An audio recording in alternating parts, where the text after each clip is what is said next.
하나님 말씀 로마서 3장 25절에서 28절까지 보도록 하겠습니다. 로마서 3장 25절에서 28절까지 같이 읽겠습니다. 이 예수를 하나님이 그의 피로써 믿음으로 말미암는 화목제물로 세우셨으니 이는 하나님께서 길이 참으시는 중에 전에 지은 죄를 간과하심으로 자기의 의로우심을 나타내려 하시니 곧 이때 자기의 의로우심을 나타내사 자기도 의로우시며 또한 예수 믿는 자를 의롭다 하려 하심이라. 그런즉 자랑할 때가 어디냐? 있을 수가 없느니라. 무슨 법으로냐? 행위로냐? 아니라 오직 믿음의 법으로니라. 그러므로 사람이 의롭다 하심을 얻는 것은 율법의 행위에 있지 않고 믿음으로 되는 줄 우리가 인정하노라. 지난주부터 우리가 영적 침체에 빠지는 이 구체적인 원인들을 살피면서 지난주엔 처음으로 이신칭의 교리에 대한 오해와 무지, 이것 때문에 우리가 영적 침체에 빠진다는 사실을 살폈습니다. 그러면서 우리가 이게 첫 부분만 살폈어요. 즉 사람들이 구원의 감격을 누리지 못하는 상태, 이게 영적인 침체예요.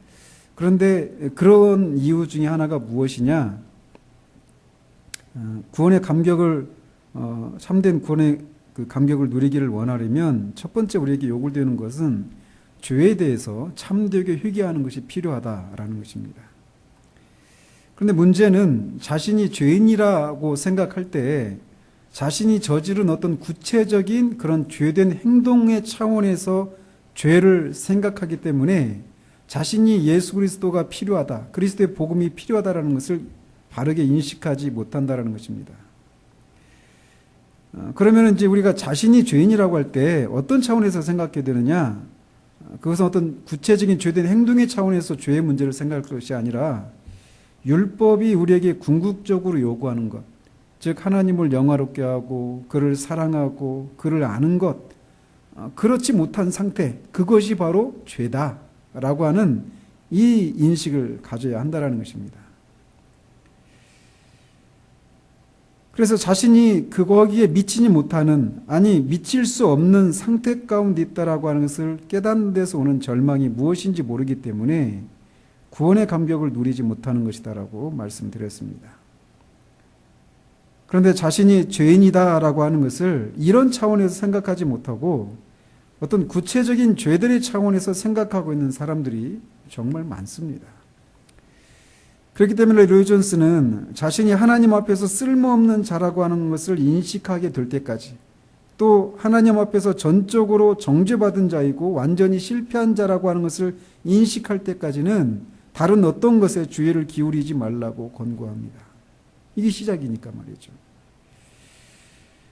그러나 이렇게 자신이 이런 관점에서 죄인이라고 하는 것을 인식하는 것, 이것은 그 자체가 목적이 아닙니다. 그것은 구원의 감격을 누리기 위한 예비 단계라는 것이죠. 그런데 이게 예비 단계가 반드시 있어야 된다라는 것이에요. 그 다음에 이제 우리가 요구되는 게 뭐냐? 오늘 우리가 살펴볼 것인데, 그리스도 안에 있는 하나님의 구원 방법을 우리가 바르게 인식해야 한다는 것입니다. 즉 하나님께서 마련하신 의, 그리스도 안에 있는 의, 즉 복음을 바르게 인식해야 한다는 것이에요. 기독교는 말씀드린 것처럼 기독이라고 할 때 그 기독은 그리스도에 대한 한자식 표현입니다. 따라서 기독교는 그리스도교예요. 즉 다른 말로 그리스도를 어떻게 생각하는가, 그리스도가 우리에게 어떤 분이신가, 그리스도가 객관적으로 어떤 분이시고 그 그리스도와 우리는 어떤 관계인가에 대한 것이 기독교의 전부라고 할 수 있습니다. 그분이 이 세상에 왜 오셨는가, 또 하나님은 그분 안에서 무엇을 하셨는가에 대한 반응이 우리의 구원을 결정한다는 거예요.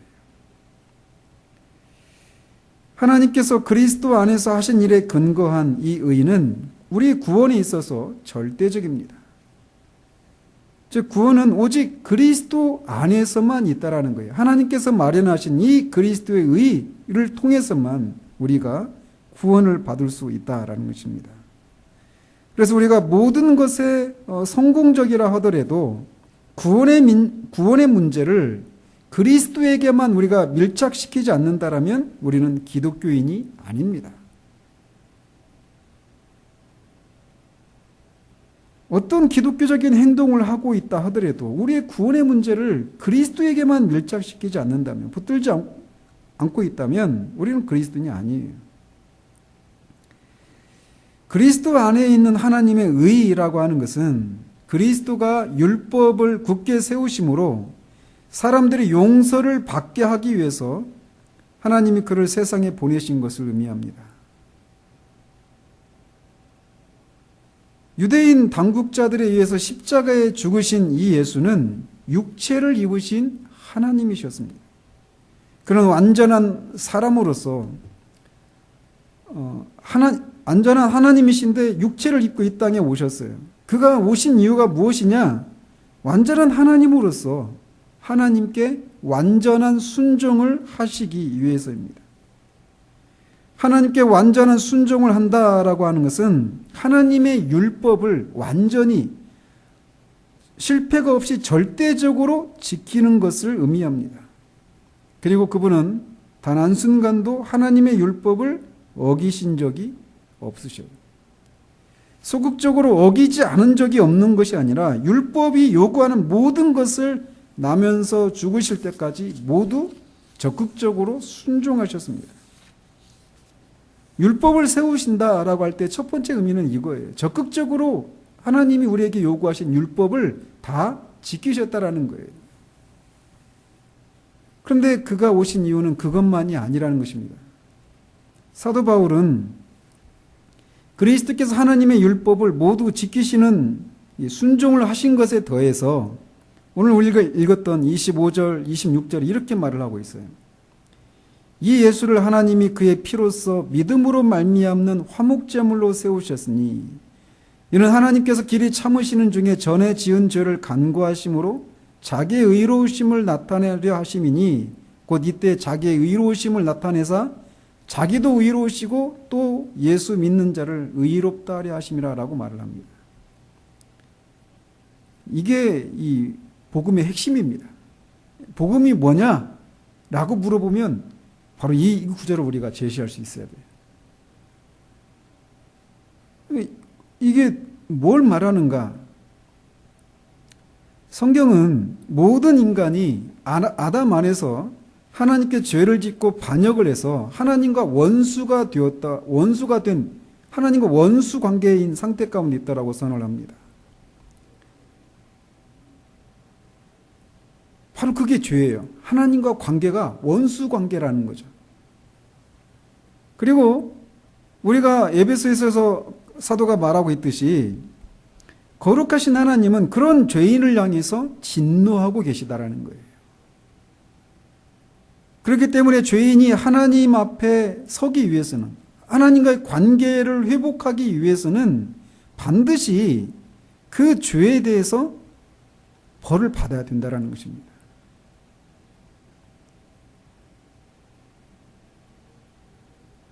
지난주에 우리가 살핀 대로 사람은 모두 하나님을 영화롭게도 하지 않고 그를 사랑하지도 않아요. 그래서 하나님과 원수 관계인 상태 가운데 있는데 그 죄인을 향해서 하나님은, 거룩하신 하나님은 그 죄를 반드시 벌을 내리셔야 한다는 것입니다. 그런데 놀랍게도 하나님께서 예수 그리스도를 화목제물로 세우셨다라고 오늘 구절에서 말하고 있는 거예요. 우리가 죄를 지었기 때문에 우리가 하나님의 진노를 받아야 하는데 하나님께서 예수님에게 우리의 죄를 책임지게 하셨다라는 것입니다. 하나님은 십자가에 달린 그의 아들 우리 주 예수 그리스도 안에서 우리의 죄를 처리하셨다라는 거예요. 영원하신 우주의 왕이신 하나님께 우리가 죄를 지어서 그 죄에 대한 대가로 우리는 지옥에서 영원한 형벌을 받아야 하는데 우리를 대신해서 그의 아들을 십자가에서 우리가 받아야 할 형벌을 받게 하셨다라는 것입니다. 이렇게 우리의 죄를 그의 아들이 대신 받음으로써 우리의 죄를 처벌하셨기 때문에 하나님은 우리를 정당하게 이제 용서하실 수 있게 된다는 것입니다. 하나님의 사랑으로 우리를 용서하신 것이 아니라 공의로 하나님의 우리가 받아야 할 형벌을 그의 아들에게 다 치르게 하셨기 때문에 우리를 공의롭게 용서하실 수 있다라는 것입니다. 하나님은 의로우시고 거룩하시고 공의로우신 분이시기 때문에 죄를 용서하시기 위해서는 이런 하나님의 성품에 맞게 용서하셔야만 합니다. 따라서 만약에 죄에 대해서 하나님이 이렇게 정당한 방법을 통해서 그 죄에 대해서 형벌을 내리지 않고 죄인을 용서하는 것은 공의로 이 우주를 심판하실 그 심판주로서의 자격에 합당하지 않게 되는 거예요. 그래서 그런 내용을 구약은 여러 가지 여러 구절에서 여러 가지 방법으로 그것을 강조하고 있습니다. 많은 구절이 있는데 그 중에 하나가 잠언 17장 15절에 악인을 의롭다 하고 의인을 악하다 하는 이 두 사람은 다 여호와께 미움을 받는다라고 말합니다. 여기서 그러면서 하나님이 왜 그런 두 사람을 미워하느냐? 하나님이 공의로우시기 때문이라고 하는 것을 이런 말씀을 통해 우리에게 말해주고 있는 거예요. 그래서 하나님은 죄인을 반드시 심판하십니다. 만약 죄에 대해서 벌을 내리시지 않고 용서를 해주시면 그분은 의로운 분이 아니시게 되기 때문이에요. 그런데 말씀드린 것처럼 하나님께서는 십자가에서 그의 아들에게 우리의 죄를 대신 지게 하시고 그를 우리를 대신해서 심판하셨다라는 것입니다.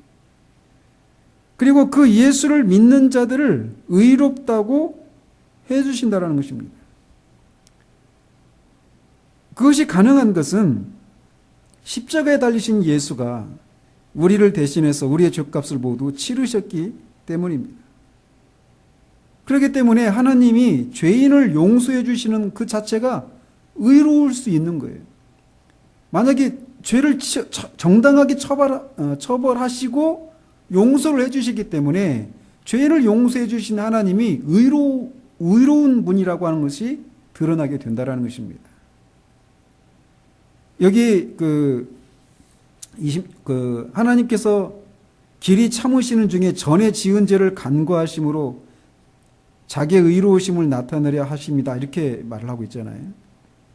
그러니까 예수 그리스도가 오시기 전에 아브라함이며 모세며 이삭이며 야곱이며 다윗이며 많은 하나님의 사람들이 있잖아요.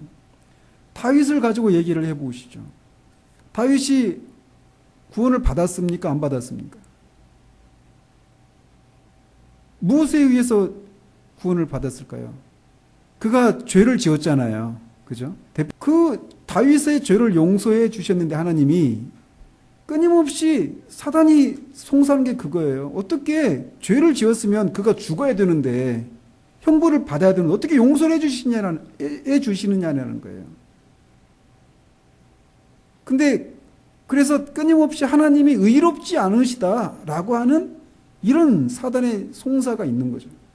그런데 예수 그리스도를 통해서 하나님께서 예수 그리스도를 통해서 예수 그리스도가 오시기 전에 또 오신 이후에 믿는 모든 사람의 죄를 그 예수 그리스도에게 옮기시고 그 예수 그리스도 안에서 예수 그리스도를 심판을 내리시는 것을 통해서 예수 그리스도 아닌 자들의 모든 죄를 다 처벌을 하신 거예요. 처리하신 거예요. 그렇기 때문에 하나님이 봤느냐? 내가 이래서 의롭다라고 말씀하실 수 있는 거예요. 예수 그리스도를 통해서 그거를 하나님이 의로우시다라고 하는 것을 이렇게 나타내셨다라는 것입니다.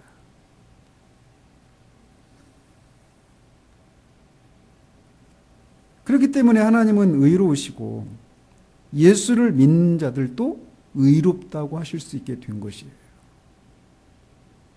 이렇게 예수 그리스도께서 모든 율법을 지킴으로 하나님께 순종하시고 또 율법의 요구를 따라서 형벌을 받으심으로 율법을 모두 지키셨어요. 율법은 완전히 충족되었습니다. 이것이 죄인을 구원하시기 위한 하나님의 방법이에요. 우리를 대신해서 율법을 순종하게 하시고 우리를 대신해서 율법의 형벌을 받게 하시는 것, 대속이죠. 대신 속죄, 이게 바로 복음이에요.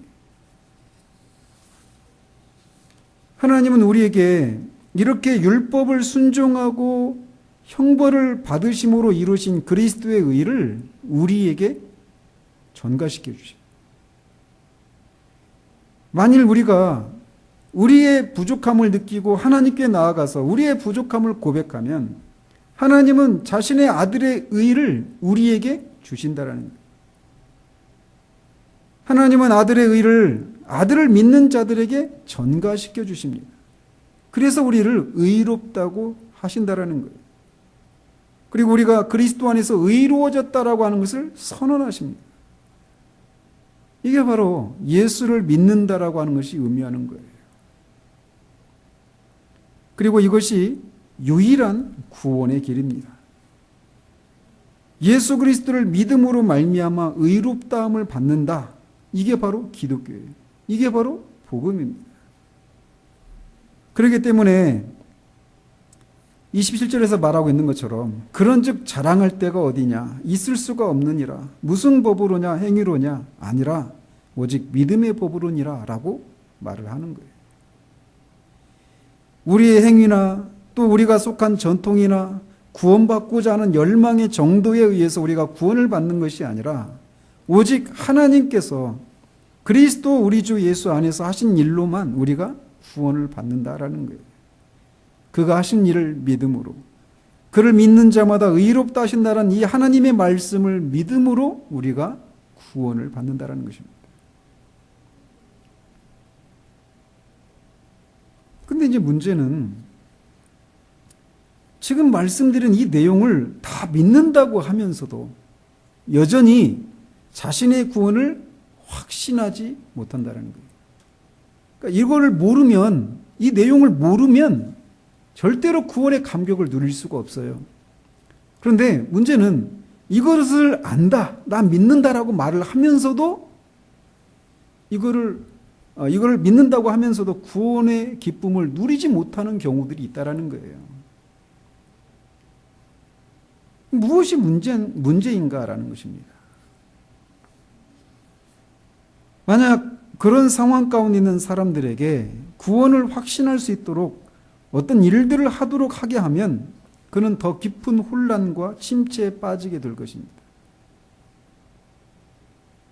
그러므로 이런 상황 가운데 있는 사람이 어떤 문제가 있기 때문에 이것을 믿는다고 말하면서도 구원의 기쁨을 누리지 못하는지를 알아야 돼요.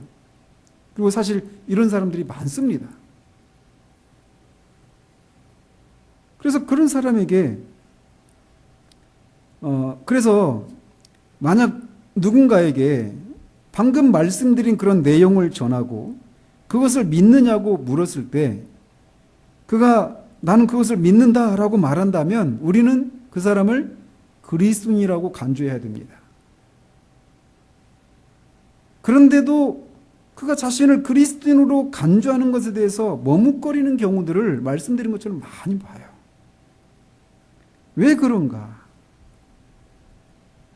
그 중에 하나는 그런 상태에 있는 사람들이 가지고 있는 한 가지 이 머뭇거리는 이유는 자신들이 아직 충분하다고 느껴지지 않는다라는 것에 있어요. 그들은 자신이 그리스도인이 되기 위해서는 무엇인가를 더 준비해야 한다라고 생각하고 있다는 거예요. 아직 자신이 죄인이라고 하는 것을 충분히 느끼지 못하고 있고 또 그리스도께서 하신 일을 믿음으로 말미암아 구원의 감격을 충분히 느끼지 못하고 있다고 생각하는 거예요. 내가 그리스도를 내 구주로 영접하기 위해서는 뭔가가 더 준비되어야 한다라고 생각한다는 것입니다. 한마디로 그들은 여전히 구원의 문제를 자기 자신의 관점에서 생각하고 있는 거예요. 내가 충분히 느끼지 못하고 있다는 것입니다. 죄에 대해서 그 구원의 기쁨을 누리지 못하고 있다는 이런 면에서 내가 아직은 충분하지 않다라는 거예요. 그래서 머뭇거리는 거예요. 이것을 믿는다고 하면서도. 그런데 기독교의 본질은 내가 얼마나 충분한가에 있지 않고 그리스도로 충분하다라고 하는 사실이 있다는 것입니다. 그리고 그 충분한 그리스도 안에 내가 있다라고 말하는 것, 그게 바로 기독교의 본질이에요. 우리는 항상 우리 자신을 보면서 나는 충분하지 못하다라고 생각을 하게 됩니다. 그래서 우리 주변에서나 혹은 어떤 전기를 읽으면서 그들의 그 전기를 읽으면서 우리는 그 사람들이 자신이 죄인이라고 하는 것을 이렇게 깨닫고 그것을 인정하는 그런 것들을 이렇게 읽게 돼요. 그러면서 사실은 그들이 자신이 죄인이라고 하는 것을 느끼는 것하고 비교하면 사실은 아직 그 정도로 느끼지 못했기 때문에 아직은 그리스도를 영접하기에 부족하다라고 생각합니다. 그러니까 더 충분히 느껴야 된다는 거죠. 죄인이라는 사실에 대해서. 또 반대로 그들이 그리스도를 영접하고 나서 변화된 삶에 대해서 말하는 것을 듣거나 읽으면서 자신은 그렇게 되지 못한 것을 보면서 역시 자신은 아직 그리스도를 영접하기에 부족하다라고 생각해요. 그래서 그리스도를 영접하기 위해서는 뭔가 준비가 더 해야 된다라고 생각하는 것이죠. 그런데 이거나 저거나 모두 하나님의 말씀을 부인하고 있는 것이라는 것을 우리가 알아야 한다는 것입니다. 기독교의 핵심은 우리를 잇는 거예요. 이 무슨 말이냐? 우리는 절대로 충분해지지 않습니다. 죄에 대한 인식에 대해서도 마찬가지고 또 그리스도를 믿음으로 말미암아 우리의 안에 일어나는 그런 변화, 어떤 기쁨 이것에 있어서도 우리는 절대로 충분해지지 않아요. 언젠가도 제가 말씀드렸죠. 제가 중학교 때 그 교회 수양회를 갔다가 오는데 기차를 타고 오는데 우연찮게 기차 앉은 그 시트를 의자를 막 이렇게 손을 딱 치니까 손자국이 그대로 남는 거예요. 보니까 먼지가 막 얼마나 많던지. 그때부터 먼지 털려고 계속 시트를 쳤습니다. 선생님들이 말려가지고 그쳤어요. 아무리 두드려도 먼지가 끊임없이 나오는 거예요. 우리는 절대로 충분해지지 않아요. 우리는 항상 우리의 부족함만을 발견하게 됩니다.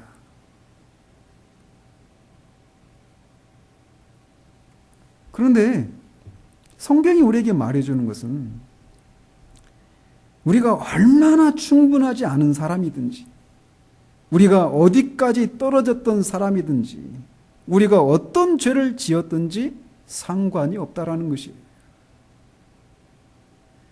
어떤 끔찍한 죄를 지은 사람이나 세상에서 가장 훌륭하고 존경받는 삶을 산 사람이나 하나님 앞에서 아무런 소망이 없는 것은 매 한 가지라고 하는 것이 성경이 우리에게 말해주는 거예요. 그래서 우리가 다른 사람의 어떤 그 죄에 대한 깊은 인식을 한 그런 사람들의 또 그 변화된 그런 사람들이나 우리나 똑같다라는 것이에요. 그 충분히 느꼈다고 생각하는 사람이든지 그렇지 못한 사람이든지 똑같다라는 것입니다. 하나님 앞에 소망이 없기로는.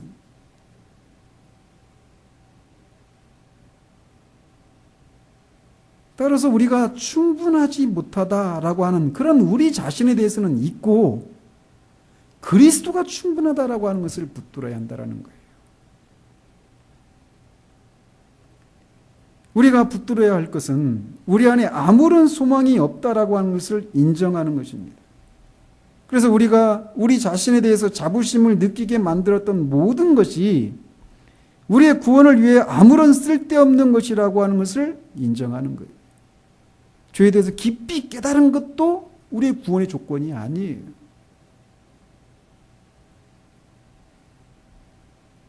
우리가 죄인인가 아닌가라고 하는 것을 지난주에도 말씀드린 것처럼 우리가 어떤 행위를 했는가에 의해서 결정되는 것이 아니라 우리와 하나님과의 관계에 의해서 결정된다라고 하는 것을 우리가 결정된다는 것을 우리가 말했잖아요.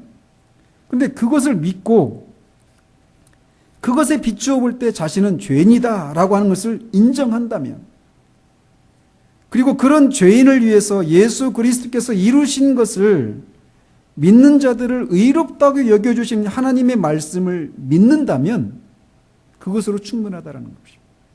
그러면 우리는 그리스도인이라는 거예요. 오직 예수 그리스도만이 이런 나를 구원해 주실 수 있는 분임을 믿고 그분만을 신뢰한다면 우리는 그리스도인이라는 거예요. 그러니까 나를 잊는 거예요. 나를 내면을 바라보는 것이 아니라 그런 나는 충분하지 않지만 십자가에 달리신 그리스도는 충분하다라고 하는 그 사실을 붙드는 거예요. 그게 복음이에요. 그리고 한 가지 더 말씀드려야 할 것은, 우리가 예수 그리스도를 믿으면 하나님께서 의롭다고 해주신다라고 했는데, 이것은 법정적인 선언이라고 하는 것을 우리가 알아야 한다는 것입니다. 법정적인 선언이에요. 우리의 내면에 의로운 성품이 주입되어서 변화된 우리를 의롭다고 하시는 것이 아니라는 것입니다. 여전히 우리는 죄인이에요. 여전히 우리는 하나님의 형벌을 받아 마땅한 사람들입니다. 변화되지 않았어요. 그래서 충분하지 않아요, 우리가. 그런데도 하나님께서 예수 그리스도의 의를 우리의 것으로 간주해 주시는 거예요. 우리를 잊는다라고 하는 것이 바로 이거예요. 그런데 얼마나 우리는 이 사실을 자주 잊는지. 그러니까 침체에 빠지는 거예요. 이 신칭의 복음, 이것에 대한 오해 또는 무지, 이것이 우리를 침체에 빠뜨리게 하는 거예요. 그러니까 끊임없이 나를 보는 거예요. 그 기질의 문제 말씀드렸죠, 첫 번째. 특히나 그런 내면적인 그런 성향을 가진 사람들에게서 더 그런 것들이 발견되는 거죠. 이 진리를 모르는 것이 그것과 기질과 맞물려 가지고 더 힘든 거예요.